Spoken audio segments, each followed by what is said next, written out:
আছে? না না, আমার কিছু বলার নাই। না, আমার তো মন্তব্য আছে, এখানে আসে আমি তো ভিডিও বা ছবি তুলতে না পারি। না শুনুন, আমি বলি, বুঝতে পারো না আমি করতে বলি। পারি।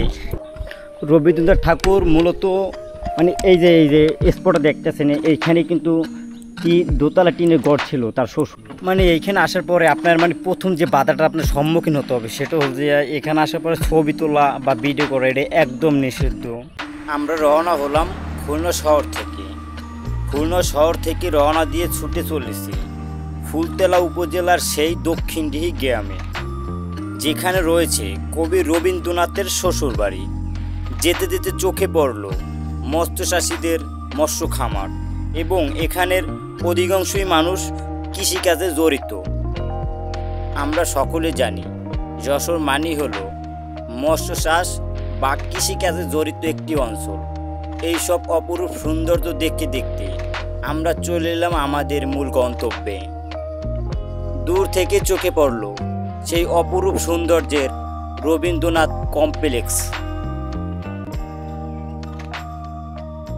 আমরা কিন্তু অবশেষে মানে আমাদের মেন গন্তব্যে পৌঁছালাম, এই যে মানে রবীন্দ্র কমপ্লেক্স। আমরা তো এইটাই তার মেন গেট। এখন আমরা টিকিট কাউন্টার যাব, এখান টিকিট কাটে, এখান টিকিট 20 টাকা করে, জনপ্রতি 20 টাকা করে আমরা টিকিট নিয়ে তারপর ভিতরে প্রবেশ করব। ভাই টিকিট কি 20 টাকা নাকি 10 টাকা? ও টিকিট 10 টাকা নাকি? এখানে টিকিট মূল্য কিন্তু কমছে, আগে ছিল 20 টাকা, এখন 10 টাকা। এই যে টিকিটটা রেডি, দেখেন ভিতরে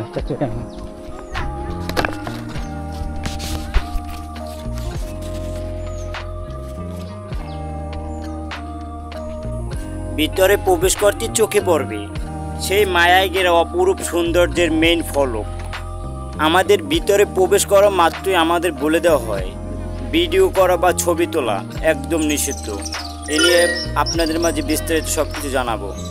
মানে এইখানে আসার পরে আপনার মানে প্রথম যে বাধাটা আপনার সম্মুখীন হতে হবে সেটা হল যে এখানে আসার পরে ছবি তোলা বা ভিডিও করা এটা একদম নিষিদ্ধ। কিন্তু কিসের জন্য নিষিদ্ধ? মানে এখানে তেমন কিছু নাই যে এটা ভিডিও করলে সমস্যা, কিন্তু এখানে আছে স্মৃতি আছে, তার অনেক স্মৃতি আছে। এগুলো যদি আপনাদের মধ্যে তুলে ধরতে পারি তাহলে এটা সম্পর্কে আপনারা জানবেন বা এখানে আসার আপনাদের আগ্রহ হবে। কিন্তু এখানে এসে কী হলো, আমাদের ছবি তোলা নিয়েই প্রথমে সমস্যা তাদের। যাও ছবি তুললাম না, ভিডিও করলাম না। কিন্তু এই ছবি বা ভিডিও না তুললে, যদি ব্লগিং না করে যেখানে আসে, তাহলে তো এইগুলো তো আর আপনাদের মধ্যে উপস্থাপনা করা হবে না, আর এগুলো তো আপনাদের মাঝে আমার তুলে ধরা হবে না, তাই দেশের মানুষ তো জানবে না, তাইলে তো এটা তো পিছিয়ে থাকবে। আমরা প্রথমে জেনে নেব কীভাবে কবি রবীন্দ্রনাথ ঠাকুর বৈবাহিক সম্পর্কে জড়িয়েছিলেন।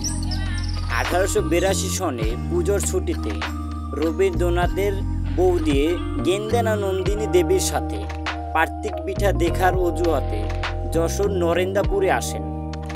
এ সময় তার সঙ্গে আসেন যা কাদম্বরী দেবী এবং কবি রবীন্দ্রনাথ ঠাকুর।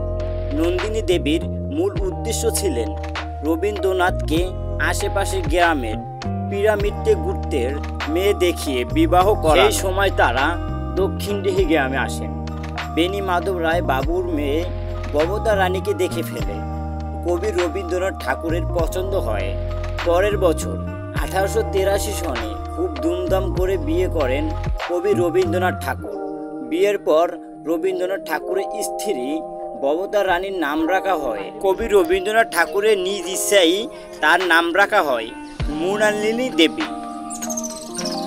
বিয়ের সময় কবি রবীন্দ্রনাথের বয়স ছিলেন 22 বছর এবং তার স্ত্রী ববদা রানীর বয়স ছিল 11 বছর। রবীন্দ্রনাথ ঠাকুর মূলত মানে এই যে স্পটটা দেখতেছেন, এইখানে কিন্তু কি দোতলা টিনের ঘর ছিল তার শ্বশুরের। যে সময় তার আর ববদা রানীর যেকালে বিয়ে হয়েছিল সেই সময় কিন্তু সে এইখানে আসছিল। আর এই সাইডে এই যে বিল্ডিংটা, এটা কিন্তু পরবর্তীতে এখানে নির্মাণ করা হয়েছে। আগে কিন্তু এখানে বিল্ডিং ছিল না। এই স্থানটাই কিন্তু রবীন্দ্রনাথ ঠাকুর আসছেন এবং তার পদতলি কিন্তু এইখানেই রয়েছে। এইখানে রয়েছে তার নানান ধরনের স্মৃতি। কিন্তু এই বিল্ডিং কিন্তু পরবর্তীতে যেটা নাম রয়েছে রবীন্দ্র কমপ্লেক্স, এখানে কিন্তু মানুষ ঘুরতে আসে। এটা কিন্তু পর্যটন স্পটের মানে মেন যে আকর্ষণীয় দর্শন সব কিছু এই ডেপিতে তার স্মৃতি জড়িত। আর মেন উদ্দেশ্য কিন্তু এই আমি যে স্থান দাঁড়ানো আছে এই স্থানটি আপনাদের একটু ভালো করে দেখাই। এইখানে কিন্তু দোতলা টিনের ঘর ছিল, কিন্তু এখন তো কোনো অস্তিত্ব বলতে অস্তিত্ব শুধু তার চিহ্ন ছিল, এই যে এখানে মানে গড় ছিল, এটা অস্তিত্ব রাখছে এটা দেখানোর জন্য, এখানে আর কিছুই নাই। একটা সুন্দর একটা পরিবেশের মুগ্ধ একটা গড় দেখতে পাচ্ছি ছোটো, মানে এটার ভিতরে যাই দেখি মানে এটার ভিতরে কী আছে আপনাদের দেখানোর চেষ্টা করি। চলুন, মানে খুব খারাপ সিঁড়ি দিয়ে কিন্তু ওটা লাগবে, এদিকে খুব সাবধান, আপনার যারা ওঠাবেন খুব সাবধান দিয়ে উঠবেন।